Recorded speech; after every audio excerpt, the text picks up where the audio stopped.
اللهم عجل وليك الفرج.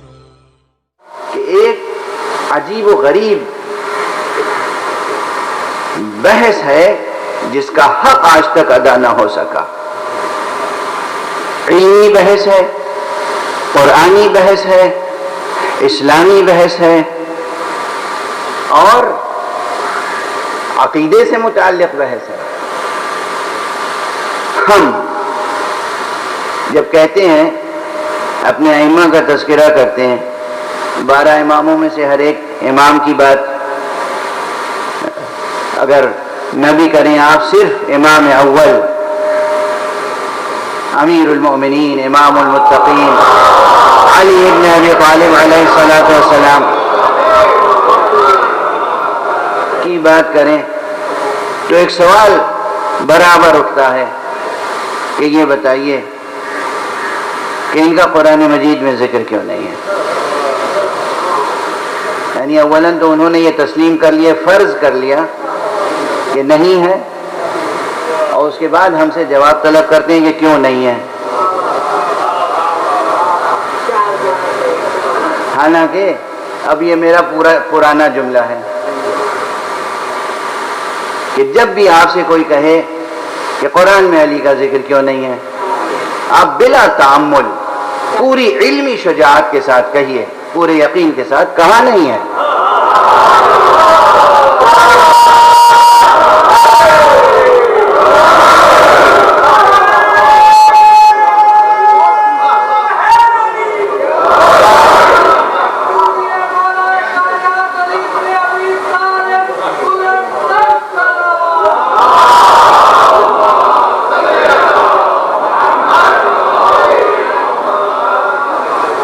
کہاں نہیں ہے قرآن میں علی کا ذکر؟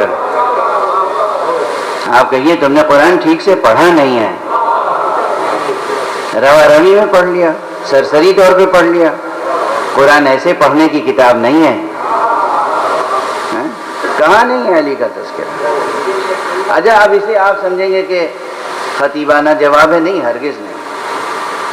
کس طرح تذکرے آتے ہیں اللہ کی طرف سے آنے والی کتابوں میں، یہ ایک بڑا سوال ہے.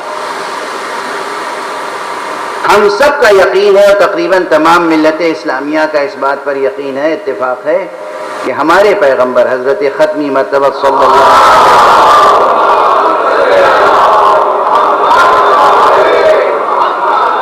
کا ذکر انجیل میں بھی تھا، توریت میں بھی تھا، زبور میں بھی تھا، تمام صحف انبیاء میں تھا. اچھا تھا تو کس طرح سے تھا؟ کن لفظوں میں تھا؟ کن استعاروں میں تھا؟ کن تشبیہات کے ساتھ تھا؟ لکھا ہوا تھا کہ محمد ابن عبداللہ ابن عبد المطلب ابن ہاشم اور پورا عدنان تک کا یہ سلسلہ اس طرح لکھا ہوا تھا. یہ جینیالوجی لکھی ہوئی تھی اس طرح سے؟ ایسا تو نہیں تھا. پھر کس طریقے سے تھا؟ کہ تھا بھی اور ایسا روشن تھا کہ اس روشنی میں وہ اس نبی کو پہچان سکتے تھے اسی طرح جیسے اپنے بیٹوں کو پہچانتے ہیں. اور پھر بھی نام و نسب وضاحت کے ساتھ نہ تھا. یہ کیا اسلوب ہے؟ اور ہمارے یہاں یہ بحث اہم ہے یا نہیں؟ ذہن کو بھی جھنجھوڑنے والی ہے اور قلم کو اٹھا کر اس کا حق ادا کرنے کی بھی ضرورت ہے. کس طریقے سے تھا؟ اس فقیر نے تو توریت میں سے ایک آیت تلاش کرنے کے لیے عبرانی زبان تک سیکھنے کی سعی کی، کوشش کی اور سعادت حاصل کی. اور اس طرح کی جو روایتیں ہیں کہ ایک یہودی آیا اور اس نے حضور سے یہ سوال کیا، اور ایک یہودی آیا اور اس نے جناب امیر علیہ السلام سے یہ سوال کیا، اور یہ 2 یہودی آئے اور وہ اس ارادے سے آئے.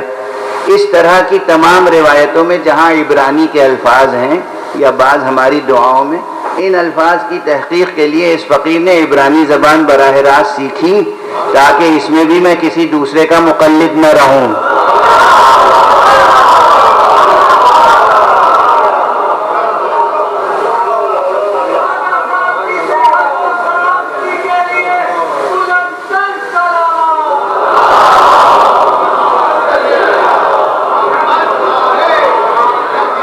کہ کس طریقے سے میتھوڈولوجی کیا ہو ریڈنگ کی، ریڈنگ تورات کس طرح پڑھیں کہ اس میں سے ذکر مصطفیٰ سامنے آ جائے، انجیل کس طرح پڑھیں کہ ذکر مصطفیٰ سامنے آ جائے، صحف انبیاء کس طرح پڑھیں کہ ذکر مصطفیٰ سامنے آ جائے۔ نام نہیں ملے گا محمد ابن عبداللہ مگر ذکر ہے، بالکل اسی طرح جس طرح ہمارے قرآن میں نام نہیں ہے علی ابن ابی طالب مگر ذکر ہے۔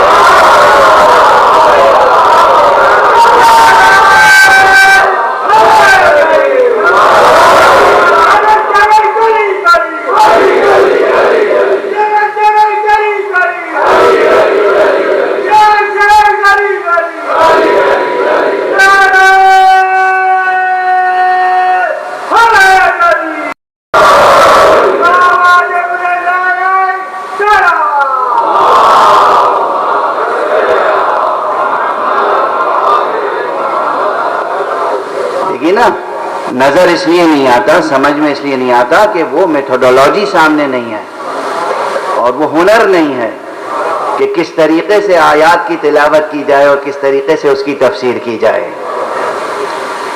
جب انداز معلوم ہو جائے گا کہ پروردگار مستقبل کے واقعات کو کس طرح بیان کرتا ہے تو بات روشن ہو جائے گی، اور قرآن مجید خود ہی روشن کرے گا اسے۔